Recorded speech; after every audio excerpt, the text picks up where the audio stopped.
जी ma'am साहब, आपने मुझे बुलाया था क्या? हाँ, मैंने तुझे बुलाया क्योंकि मैंने अभी सीसीटीवी कैमरा में देखा है कि तू अभी ड्यूटी पर आया है। अब तेरे यहाँ पर कोई काम नहीं है, जा अपने घर। लेकिन मैम साहब, मैं तो बिल्कुल टाइम पर आया हूँ। 5 मिनट लेट है तू। पूरे 10:05 हो रहे हैं और तू कह रहा है मुझसे कि मैं टाइम पर आया हूँ। लेकिन मैम साहब, 5 मिनट कौन सी बड़ी बात है? 5 मिनट तो ऐसे ही हो जाते हैं। और वो मैं रास्ते में आ रहा था तो थोड़ा बहुत ट्रैफिक मिल गया था, इसी वजह से 5 मिनट लेट हो गया। तो कौन सा बड़ा इशू है? तू मुझे एक बात बता, मैं यहाँ की मैनेजर हूँ या फिर तू, जो तू मुझे इतना ज्ञान दे रहा है? मैम साहब, मैनेजर तो आप ही हो यहाँ की। तो फिर क्यों इतना बोल रहा है? जब मैं तुझसे कह रही हूँ कि तू 5 मिनट लेट है तो मुझसे जुबान क्यों लड़ा रहा है? देख, तू जो अभी लेट आया है इसके पैसे मैं तेरी सैलरी में से तो कट करूंगी, और हाँ, अगर तू मुझसे ज्यादा जुबान लड़ाएगा तो मैं तुझे नौकरी से भी निकाल दूंगी। नहीं नहीं मैम साहब, आप मुझे नौकरी से मत निकालना। मैं वादा करता हूँ आपसे कि आगे से कभी भी लेट नहीं आऊँगा। मैं हमेशा टाइम पर आया करूँगा। ठीक है, अब मुझे जो भी करना है मैं वो करूंगी, तू जा यहाँ से।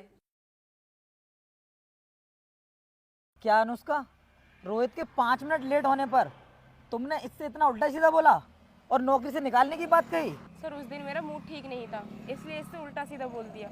Sorry sir. अगर तुम्हारा मूड ठीक नहीं होगा तो क्या तुम किसी से कुछ भी बोलोगी? मैम साहब, आपको पता है, जिस दिन आपने मुझे डांटा था उस दिन मुझे सही से नींद भी नहीं आई थी।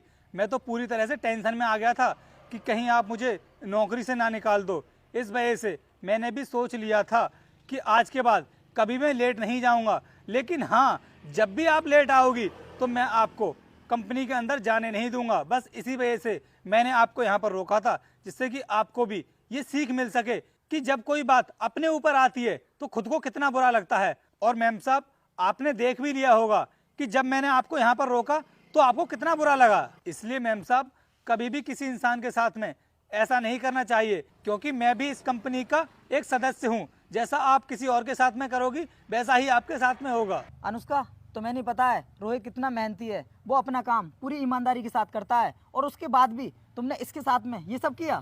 सॉरी सर, माफ़ कर दीजिए, गलती होगी। मैं आगे से कभी किसी के साथ ऐसा नहीं करूँगी। और हाँ रोहित, तुम भी मुझे माफ़ कर दो। मैम साहब, मैं कौन होता हूँ आपको माफ़ करने वाला, क्योंकि आपके सामने मेरी तो कोई औकात ही नहीं है। लेकिन मैम साहब, मैं आपसे एक बात ज़रूर कहूँगा कि कोई भी इंसान छोटा हो या बड़ा हो, इज्जत तो सभी की होती है। और जिस दिन आपने मुझे डांटा था ना, उस दिन मुझे बहुत बुरा लगा था। अनुष्का, इस बार तो मैं तुम्हें माफ़ कर रहा हूँ। अगर आगे से किसी के भी साथ में तुमने ऐसी गलती करने की कोशिश की ना तो मैं तुम्हें माफ़ नहीं करूँगा, जॉब से फायर कर दूंगा। याद रखना। जाओ, जाकर अपना काम करो। ठीक है रोहित, उसने तुम्हारे साथ में जो भी किया उसे अपनी गलती का एहसास हो गया है। तुम अपना काम करो, मैं चलता हूँ। ठीक है सर।